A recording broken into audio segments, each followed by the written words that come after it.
एक अत्यंत पवित्र, दिव्य और उदात्त जो है ऋषियों ने उदात्तीकरण मंत्र कहा गया है। और ये ग्रंथ अपने आप में लुप्त हो गया। शंकराचार्य के शिष्य तक तो रहा, पुष्पदंत तक तो रहा, और उसके बाद में वो ग्रंथ लुप्त हो गया, ग्रंथ मिला ही नहीं वापस। मगर उसमें सारे मंत्र अपने आप में सब ऋषियों ने मिलकर के अपनी अपनी ऊर्जा, ताकत, क्षमता के साथ में जिन शब्दों का प्रयोग किया, उन शब्दों से मिला करके एक श्लोक की रचना की। इसलिए इसको उदात्ती मंत्र या उदात्ती ध्यान या उदात्ती चेतना। उदात्त का मतलब है बहुत ऊंचाई पे उठ जाना। उदात्त का मतलब है हम एक छोटे लेवल पे नहीं रहना।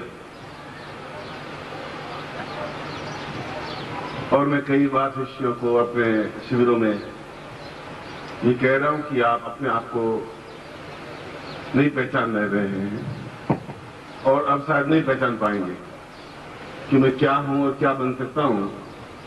तो दीनहीन, जीर्ण, गरीब, अशिक्षित और अपाहिज बनकर के हाथ जोड़ करके जिंदगी काटता है।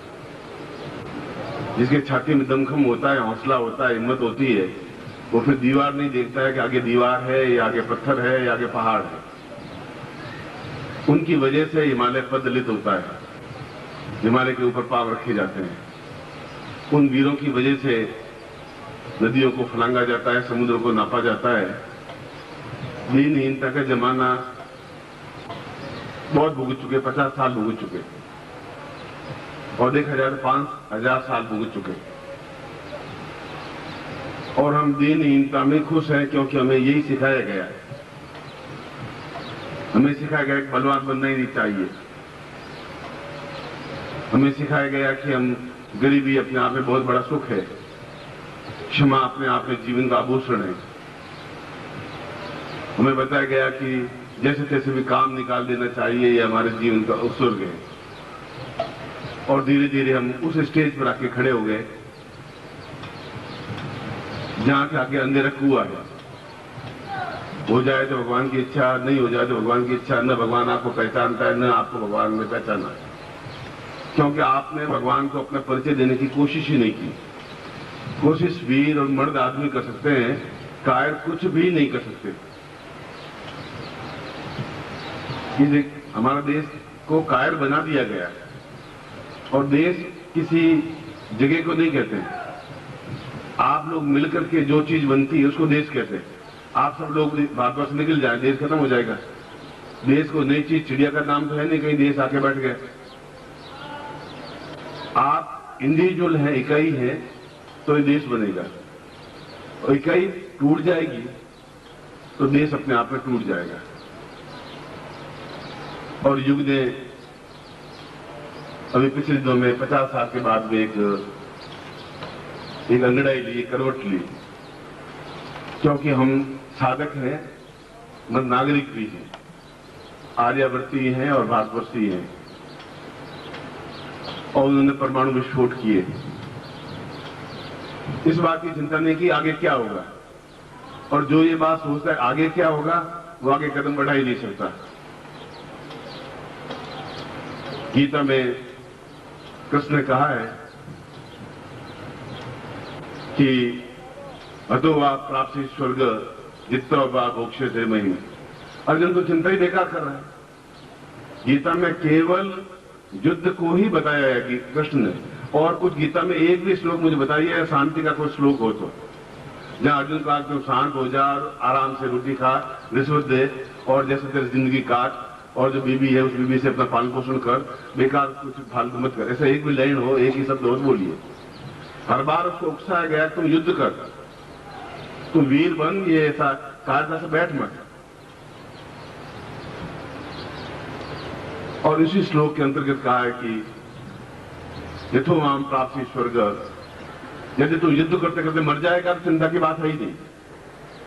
इसलिए कि तुम वीर उचित युद्ध करते करते मरे, और आगे अप्सराएं मिलेंगी, स्वर्ग मिलेगा। और जित्तो वा मोक्ष से महि, और जीत गए तो इस आर्यावर्त के राजा बन जाओगे।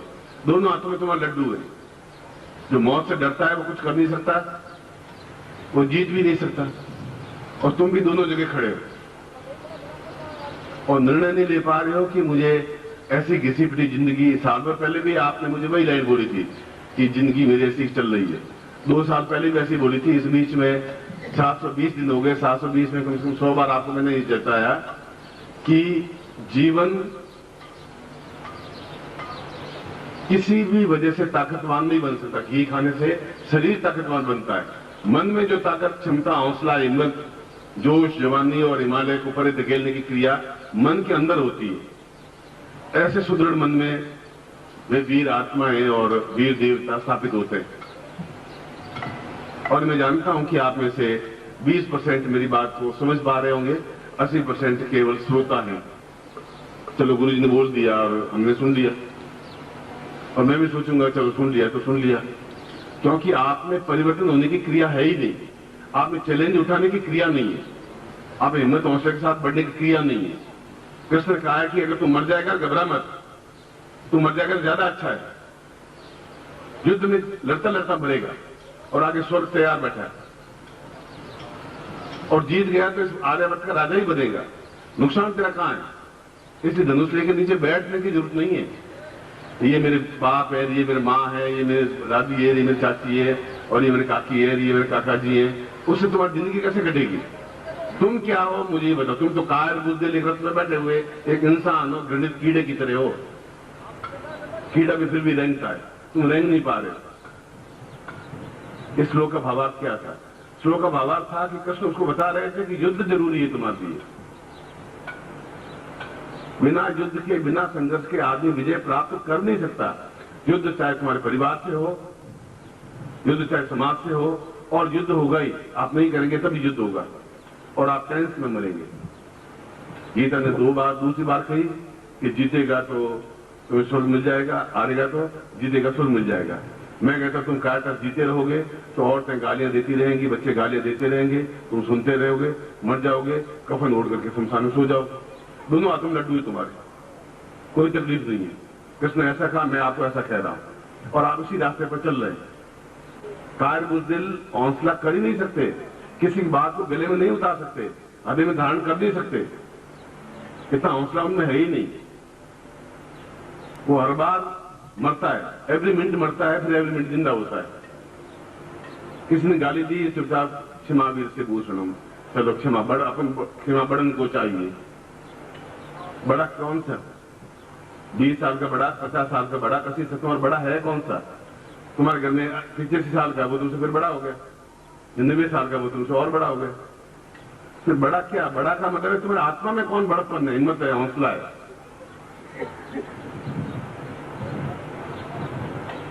और ये आषाढ़ का महीना, आषाढ़स्य प्रथम दिवसे पूर्णमायांतम परिंतम सर्व शास्त्र सिद्धित्वम स देवानाम भव आशीर्वादा। ये आषाढ़ के प्रथम दिन से लेकर करके जहां शिष्य प्रारंभ होता है, और पूर्णिमा को गुरु अपने आप में पूर्णता प्राप्त करता है। वह शिष्य अपने आप में गुरु बन जाता है। इसलिए शिष्य दिन से प्रारंभ करके, प्रतिपदा से प्रारंभ करके इतनी तीव्रता के साथ बढ़ता है कि वह 30 दिनों के बाद पूर्ण गुरु बन जाता है। इसलिए बनता है कि उसके पीछे फोर्स होती है, हवा की, ताकत की, देवताओं की। उस फोर्स के साथ चलता है।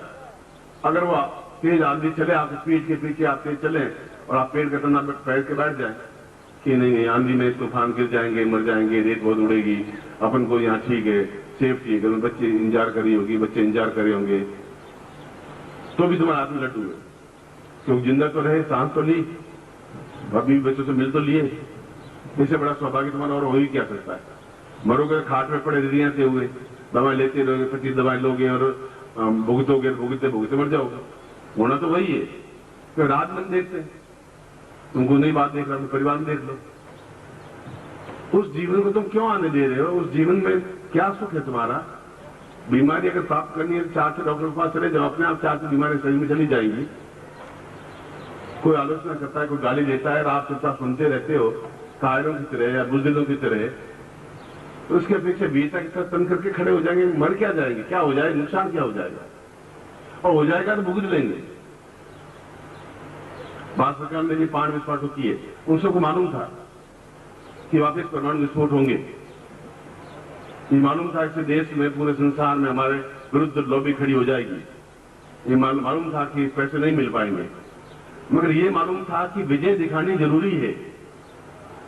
हम शांति प्रिय देश नहीं है, हम शांति की कामना करते हैं, मगर कोई आंख दिखाता है तो आंखें फोड़ने की भी हिम्मत है। ये पहली बार बताया कि आंख फोड़ने की हिम्मत हमें है। और नेहरू जी से लगा से आज से कबूतर उड़ाते रहे सफेद, उड़ जा कबूतर, शांति प्रिय देश, पंचशील देश, शांति प्रिय देश। और ये हालत हुई कि हमें न खाने को पूरी रोटियां हैं, ऊपर कर्जा है, और न मर्दों में ताकत है, न हौसला है देश में, न हिम्मत है। वह आदमी भी अपनी हौसला हिम्मत के साथ में उस विस्फोट की किए। आज गर्व से कह तो सकते हैं हम परमाणु विस्फोट करने में क्षमता है, हम ताकतवान हैं। खाली शांति शांति चिल्लाने से हमारा काम नहीं चलता। जो कुछ होगा देख जाएगा, एक एक पत्ता कट जाएगा, एक व्यक्ति कट जाएगा तो कट जाएगा। इसलिए पूरा हमारा धर्मशास्त्र युद्ध पर आधारित है, शांति पर आधारित है ही नहीं। आप युद्ध से लगा करके शंकराचार्य तक एक भी लाइन बता दो जिसमें ये लिखा है शांतिम शांतिम, एक बता दो। और बुद्ध में आकर के वो बुद्धम शरणम गच्छामि, धम्मम शरणम गच्छामि, ओम शांति ओम शांति ओम शांति। और कुछ नहीं पहनना है, लंगोट पहननी है, कपड़े छोड़ दीजिए, ये छोड़ दीजिए। महावीर ने कपड़े भी छुड़वा दिए, बाल कटाने भी छुड़ा दिए। बस एक बात बता दें कि जो भगवान करेगा वो अच्छा ही करेगा, और भगवान अच्छा करता था, अब तक हम भूखे मरते ही क्यों? और भगवान से कौन सा है? गीता में कहा भगवान तुम्हारे कृष्ण दिल के अंदर है, अब वो कह रहे हैं भगवान कहीं बाहर है। अब दोनों में से एक गलती है, या तो वो लिखा हुआ वो गलती है, या तुम्हारे मन में भगवान है ही नहीं, यही बैठे बैठे रो रहे हो, सीख रहे हो, भगवान में ढूंढ रहे हो। पत्थरों में भगवान नहीं होते, मूर्तियों में भगवान नहीं होते। हाथ जोड़ने से भगवान पिघलते नहीं, हाथ तो पिघल जाते कभी के। 50 साल से आप देवी की आरती उतार रहे, देवी आपके सामने खड़ी हो जाती है। केवल आरतियां वो उतारते हैं जो अपने आप में कुछ नहीं कर पाते, कुछ नहीं पाते, वो हाथ जोड़ के खड़े हो जाते कि बस मैं तो आपकी शरणागत हूं, आप जैसा चाहो वैसा करो। वो कहते तो भूखे मर, और ज्यादा भूखे मर जा, और तुम घर आकर के फिर वापिस बस ऐसा ही है।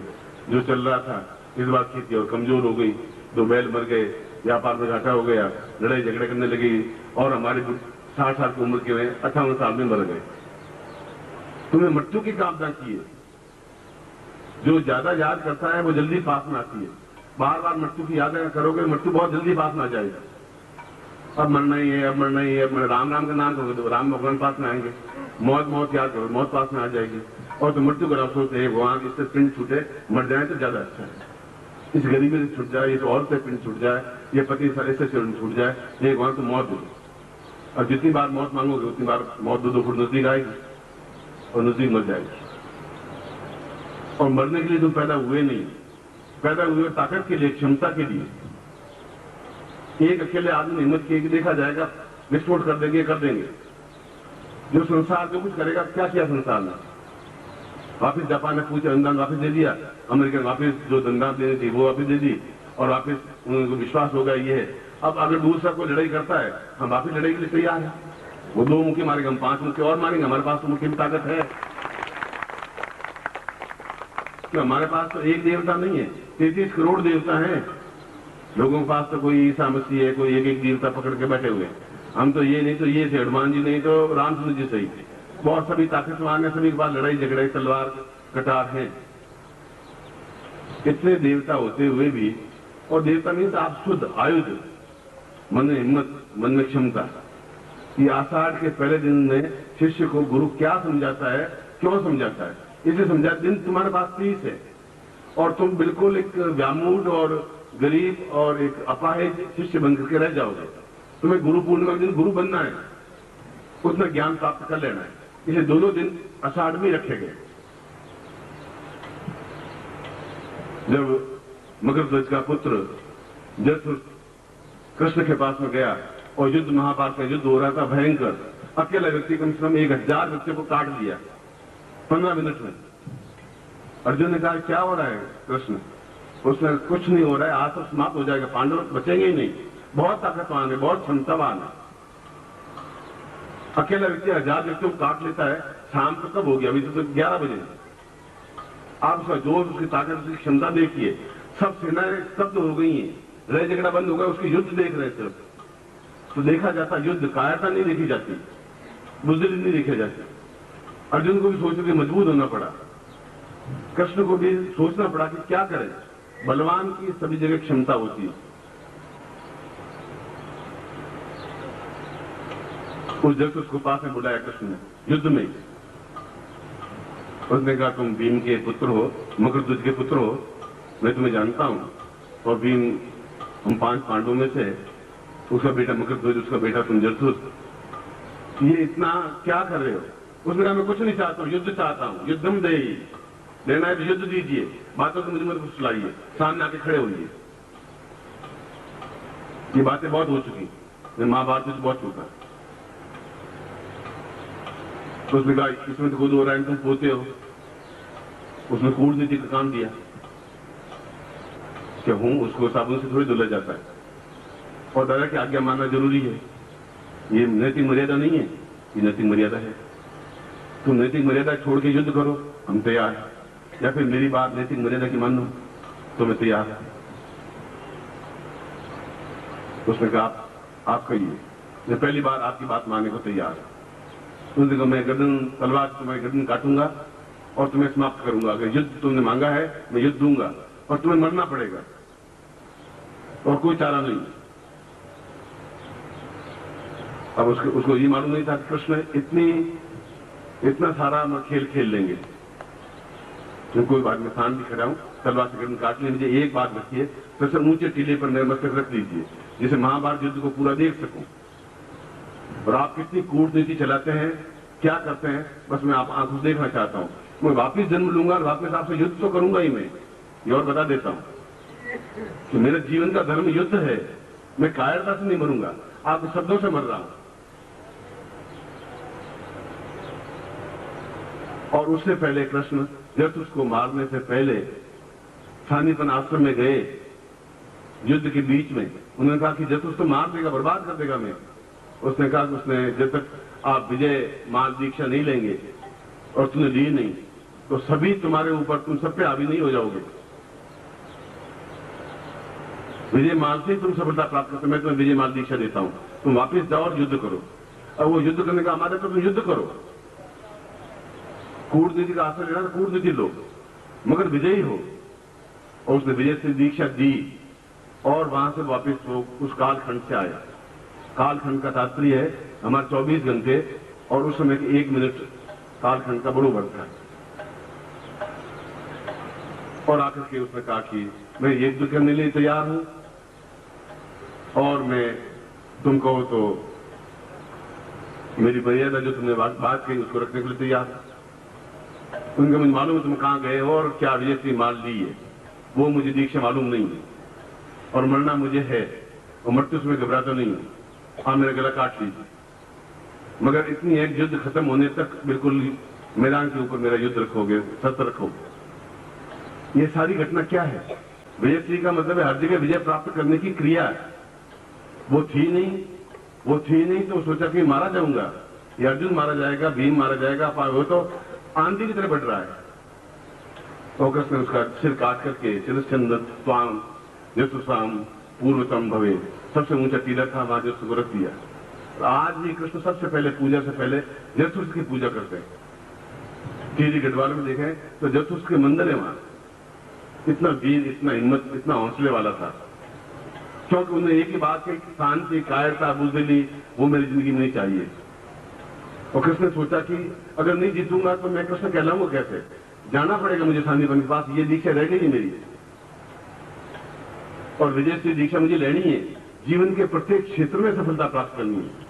बुढ़ापे को दूर करने के लिए, जीवन को ठीक करने के लिए, परिवार को दूर करने के लिए, दरिद्रता को दूर करने के लिए, और ऐसी दीक्षा आषाढ़ में ही दी जा सकती है। तो आषाढ़ पहली बार वो दृश्य करता है जहां इंद्र खुद धरती से मिलता है आकर के बूंदों के सहारे। धरती अपने आप में पूर्ण तक सार उछल जाती है, तब अपने आप में शिष्य शिष्य नहीं रहता, उसके काम में रहती मैं विजय से प्राप्त करूं। फिर यही स्थिति जब रक्त बीज तलवार से काटती दुर्गा जगदम्बा और एक रक्त का बूंद गिरता, उसका आगे एक नया राक्षस पैदा हो जाता है। जितने बूंदे गिरी उतनी राक्षस पैदा होगा, और कितने के लोगों को गला काटेगी। बड़ी दुखी हो गई। उनका ये रक्त बीज तो मरेगा ही नहीं, इसकी जितनी बूंदें धरती पर गिरेंगी उतने ही, मतलब उसने खप्पर मांगा, खप्पर से उसका रक्त लिया, फिर भी 2-4 बूंदे गिरी, 2-4 राक्षस और पैदा होगा। तो बहुत गड़बड़ हुई। इससे तो मैं पराजित हो जाऊंगी, और पराजित होना जीवन का अपने आप में अंतिम पटाक्षेप है। मरना को स्वर्ग लकड़ियों में मरना नहीं है, पराजित होना किसी मामले में वह भी अपने आप में मृत्यु है। और जगदम्बा दुर्गा जैसी बात कर रही है, मैं सीधी शंकर के पास पहुंची। उसने कहा कि फिर मैं युद्ध नहीं कर पाऊंगा। उस रक्त बीज को तो मार ही नहीं सकती मैं। 50 रक्त की बूंदें गिरती, 50 राक्षस और पैदा हो जाते हैं। फिर उन राक्षसों की बूंदें गिरती, फिर और राक्षस पैदा हो जाते हैं। उसको भी विजय से दीक्षा दी गई।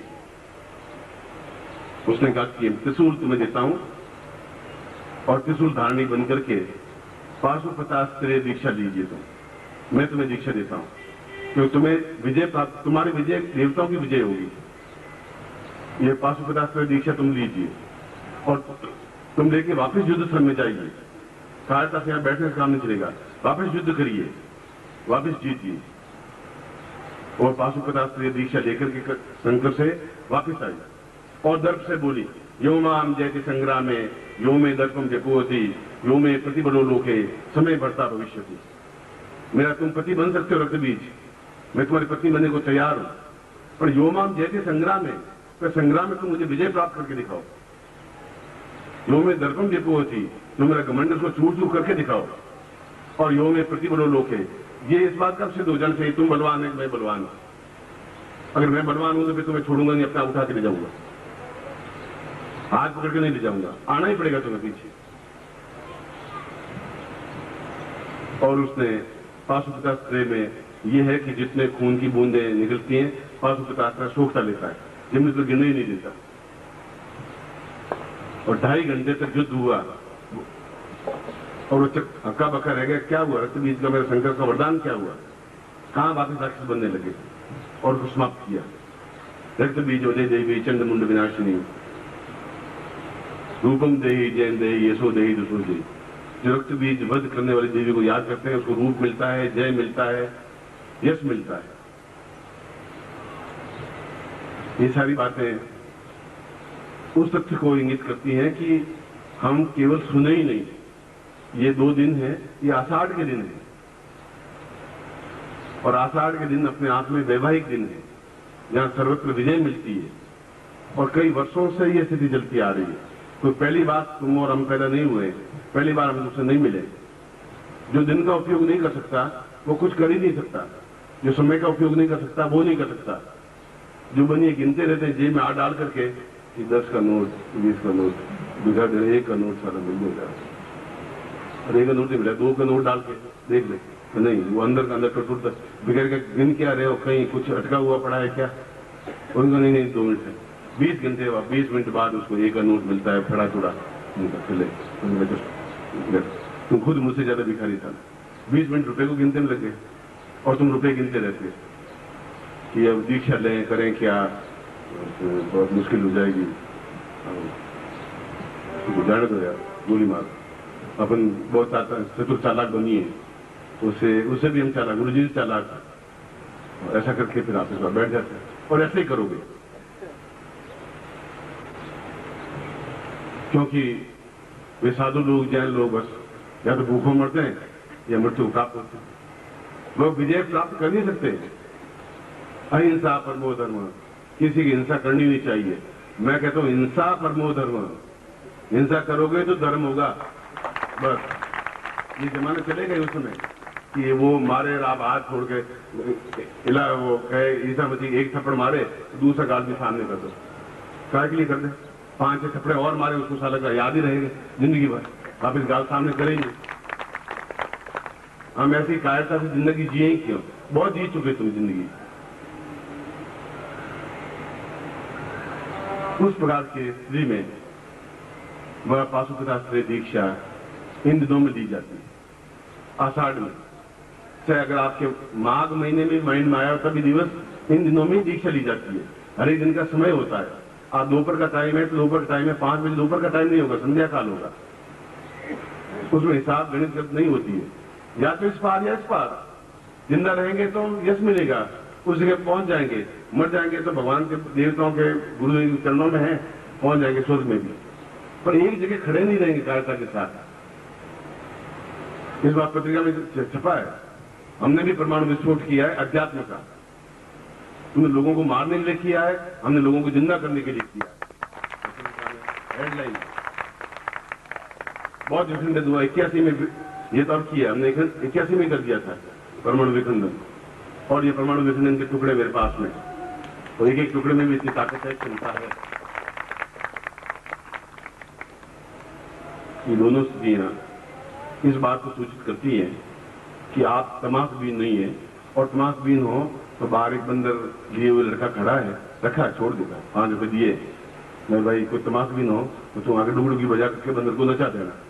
तो हमारे से खुश तो हम इतना दूर से आए, क्योंकि उनको दीक्षाओं की जरूरत नहीं, उनको गुरु पे भरोसा नहीं, अपने आप ही भरोसा नहीं, तो बंदर पे तो भरोसा होगा ही होगा। तुम ऐसा कर दो। ये मध्याह्न काल है, और मध्याह्न काल को अभिजीत मुहूर्त कहते हैं। अभिजीत मुहूर्त उसको कहा जाता है जिसमें मुहूर्त देखना ही नहीं पड़ता। अभिजीत जीवन के प्रत्येक एस्पेक्ट में जीत होने की क्षमता, इसलिए अभिजीत मुहूर्त को सर्वश्रेष्ठ मुहूर्त कहा गया है। क्योंकि वो 27 नक्षत्रों में नहीं है, मगर उसको श्रेष्ठ मुहूर्त कहा गया है। तो ये दोनों उदाहरण कृष्ण के, कृष्ण को भी एकदम से थक करके जाके आपकी दीक्षा लेनी पड़ी, दुर्गा को भी, जगदम्बा को भी दीक्षा लेनी पड़ी, पाशुपतास्त्री दीक्षा, और उसको विजयश्री दीक्षा। और जब विजय मिल गई तो प्रत्येक क्षेत्र में मिल गई विजय। कोई ताकत शरीर में नहीं, परिवार में, पड़ोस में, धर्म में, कर्म में, पैसों में, यश में, प्रतिष्ठा में, सम्मान में, सब में। आप कह रहे हो कि मैं दीक्षा ली, हुआ तो कुछ नहीं। आप ली दीक्षा, इसमें कोई दो राय नहीं। आपको पचा नहीं पाए, दस्तें लगती गई तो ताकत शरीर में रस बनेगा कहां से? क्योंकि जाकर के तो आप मतलब दूसरे इशारों में बैठते हो। मेंटली तुम्हारा दूसरा होता है, दीक्षा लेते समय तुम्हारा मानस दूसरा होता है। कभी तुम बनिया बनते हो, कभी शूद्र बनते हो, कभी वैश्य बनते हो। ब्राह्मणोचित कर्तव्य नहीं है जो माचिस एकदम आग लगा झोंपड़ी में परशुराम की तरह, ये आग, चलो झोंपड़ी की जरूरत नहीं मुझे, ये लंगोटी बहुत, उनके नाम हमें याद है, आपके नाम हमें याद नहीं रह पाते। इसलिए मुहूर्त ये 5 बजे तक है अभिजीत मुहूर्त, और आज का दिन, आषाढ़ का दिन अपने आप में अत्यंत श्रेष्ठ है। और दोनों दीक्षाएं यहाँ पर आज और कल, क्योंकि आप प्रयोग ज्यादा नहीं कर सकते, मैं जानता हूं, मगर मैं ये जानता हूं कि तुम ऐसे जामून और कर्तव्यहीन अर्जुन की तरह पालथी पटक करके, सिर पटक करके बैठ जाओ, ऐसा भी नहीं चाहता हूं। तो उठना है और लड़ना है। मर जाना है तो कोई बात नहीं, जीत जाना है तभी तुम, दोनों आदम लड्डू है तुम्हारे, और मर नहीं सकते नहीं तुम, कि मैं तुम्हारे पास में खड़ा हूं, तुम्हारे पीठ के पीछे खड़ा हूं, मरोगे कहां से? मौत आएगी कहां से? मौत नहीं आ सकती, मगर रिली आती हुई मरना भी ठीक नहीं है। गोलियों की मुट्ठी पर ले रहे हो और पानी पी रहे हो, इधर टसक रहे हो, इधर टसक रहे हो, ये भी जिंदगी नहीं है। जिंदगी ताकत की, क्षमता की, हौसले की, हिम्मत की, बहादुरी की, और बहादुरी घी खाने से और पनीर खाने से नहीं मिल पाएगी। वो तो अंदर एक ज्वाला पैदा होगी, अंदर एक आग पैदा होगी, चैतन्यता पैदा होगी, वो सबको भस्म कर सकती है। इसलिए विष्णु का तीसरा नेत्र अपने हृदय में है, शिव का तीसरा नेत्र अगर मस्तिष्क पर है, विष्णु का तीसरा नेत्र हृदय में है, और उस तीसरे नेत्र से वो सब कुछ इस पूरे परिवार का पालन पोषण करता है, संसार का। वह नेत्र तुम्हारा जागृत हो, और जागृत होगा उन दीक्षाओं की वजह से, क्योंकि तुम नहीं कर सकते वो, तुम में वो संभव नहीं है। जब तुम्हें सही तरह से ज्ञान नहीं है, नहीं ज्ञान है तो दीक्षा के माध्यम से होगा, या साधना के माध्यम से, या 2 साल साधना ही करें, बस करें हम गणित नहीं करें, हम सफलता पाए, इस श्रेष्ठ मुहूर्त का उपयोग करें।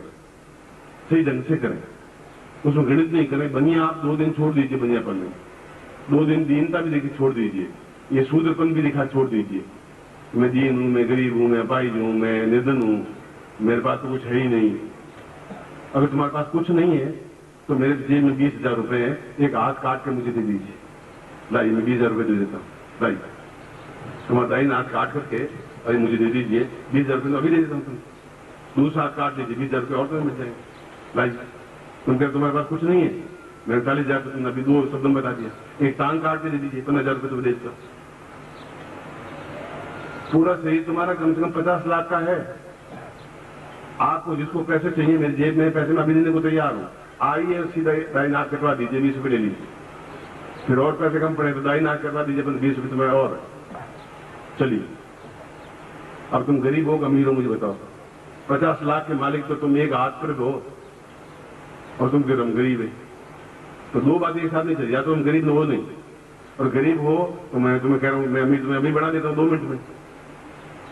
बस जो कुछ गवर्नमेंट पूछेगी जवाब दे देंगे, भाई इसने लिख के दिया है कि मुझे हाथ काट लिया जाए, 20 रुपए दिए जाए, इसने इच्छा से कहा 2 बिजनेस है, हाथ काटा है 20 रुपए दे दिए, दूसरा हाथ कटवाएगा 20 रुपए और दे देंगे, एक टांग कटवाएगा 15,000 रुपए, दूसरी टांग कटवाएगा 15,000 रुपए, छाती में चक्कू खाएगा 20,000 रुपए तुम्हें और, एक आंख फोड़ के दे जाए कम से कम 10,000 रुपए तुम्हें और, बोलिए दूसरी आंख फोड़ 10,000 रुपए और, कितने पैसे चाहिए तुम्हारे पास?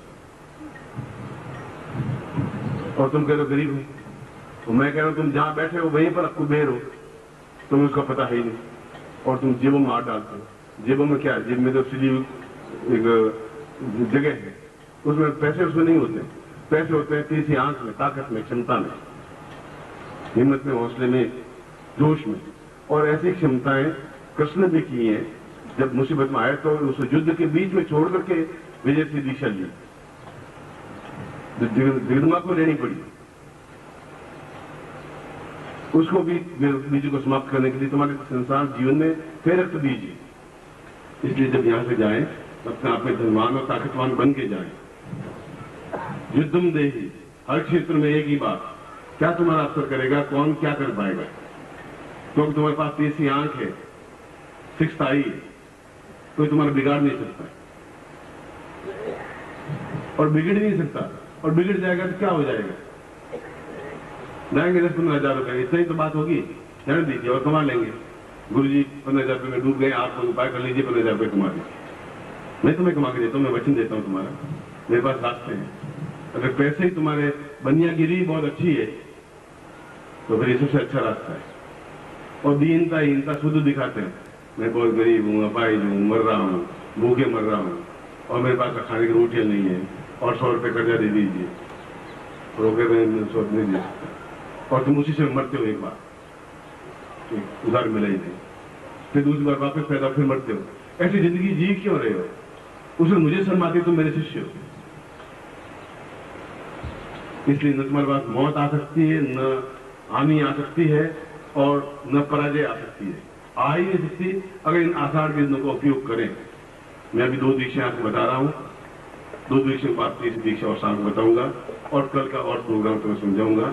इसलिए पूरी क्षमता के साथ आप सहयोग करेंगे तो मैं आपके साथ में हूं, आप सहयोग नहीं करेंगे मैं आपके साथ में नहीं। आपका मेरा संबंध आपको ऊंचा उठाने के लिए है, ये संबंध नहीं है कि मैं आपके साथ रोटियां खाऊं और खिलाऊं, मैं तुम्हें प्यार करूं तो मुझे प्यार करो, मैं आपके गले बाहर डालूं और गप्पे मारूं, मैं ऐसा आपका मेरा संबंध नहीं है। आज मेरा संबंध है कि आप जिस जगह खड़े हैं वहां से बहुत उछाल मार के ऊपर खड़े हो जाओ, ये संबंध है मेरा। और वो संबंध भी नहीं ले पाएंगे तुम बेकार, मैं अपनी जगह, वैसा मतलब नहीं। जीवन को खोल हिम्मत हौसले के साथ में उन दीक्षाओं को लीजिए जो उन देवताओं तक को लेनी पड़ी, युद्ध रोक करके, दोनों जगह युद्ध रुका।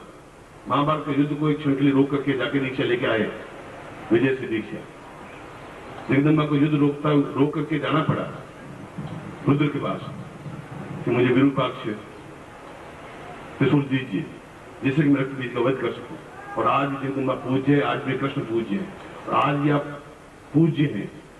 यदि आप में दर्द, यदि आप में बल, यदि आप में ताकत, यदि आप में क्षमता, यदि आप में हौसला, यदि आप में हिम्मत, और यदि आप में पूर्णता की क्षमता हो, और पूर्णता क्षमता होती है, धोती कुर्ता उतार के फेंक देते हैं, लंगोटता के फेंक देते, कुछ चाहिए ही नहीं। जो चाहिए वो ज्ञान चाहिए। ये सब छोटी चीजें मिल जाएगी वापिस। ये कपड़ा फट जाएगा तो शाम को खरीद देंगे दूसरा। ज्ञान नहीं मिल पाएगा, आषाढ़ महीना वापिस नहीं आ पाएगा, गुरु सामने नहीं होंगे। इतनी उच्च कोटि दीक्षाएं जो कृष्ण और जगदम्बा लेती है वो नहीं मिल पाएंगी। अब तुम्हारे हाथ में खेल है कि आप ऐसे जैसे पैदा हुए वैसे ही रहना चाहते हो, बहुत अच्छा है। मुझे थोड़ी आंख तो नीचे करनी पड़ेगी कि मेरे लड़के अपने आप में कायर बुद्धिल पैदा हो गए, उम्मीद नहीं थी मुझे ऐसे। और वीरता के साथ अपने आप में सिर को ऊंचा उठा करके कृष्ण और जगदम्बा की तरफ पूजे जाए तो एक मन में हौसला हिम्मत होगा कि लड़के हैं, हिम्मत है और ये कर सकते हैं। आप ऐसा करें, मैं आपको आशीर्वाद देता हूं। और पूर्ण क्षमता के साथ जो कहा है उनके एक एक शब्द को पीजिए, हृदय में उतारिए, उतार कर उसको कार्यान्वित कीजिए। खाली पीने से और सुनने से श्रोता आप मेरे नहीं है, आप साधक हैं।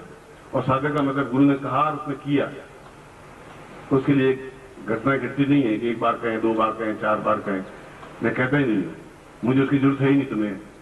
तुम्हें बहलाने की, फुसलाने की, तुम्हारे चमचागिरी करने की मुझे क्षमता नहीं है। या तो आप युद्ध करके मरिए या फिर मतलब जिंदा रहिए। जिंदा रहिए, ताकत के साथ जिंदा रहिए। और मुझे समझ में आएगा कि आप युद्धम का दिवस है, लोग आलोचना करेंगे कि आप युद्धम देही का एक नया कोर्स दे दिया है। मैं कह रहा हूं, जरूरत पड़ गई है शिष्यों के लिए तो अब युद्धम देही ही जरूरत है। अब शांति देही की जरूरत नहीं है, बस उसमें बीत गया। जो बाधाएं आएंगी, अड़चने आएंगी तो देख लेंगे। अड़चन हमारे सामने आएंगी, गवर्नमेंट सामने अड़चने आ रही है, वो हम पैसा बंद कर देंगे, वो हम कैसा कर देंगे, वो चीनी के नाम ना कर देंगे, कर लीजिए। जो बच्चे कुछ है वही बहुत है। सैकड़ों हिंदुओं को काट दिया गया, कौन से हिंदू समाप्त हो गए, कौन से मुसलमान समाप्त हो गए? समाप्त तो होंगे नहीं। ये जो है वो अपने आप में देवताओं की श्रेणी में आ जाए और आएंगे आत्मज्ञान के बल से और इन केवल दीक्षाओं के बल से। दूसरा रास्ता तुम्हारे पास कुछ है ही नहीं। और मुझे विश्वास है कि आप मेरी बात को हृदयंगम धारण करते हुए और क्षमता के साथ कार्यान्वित करेंगे।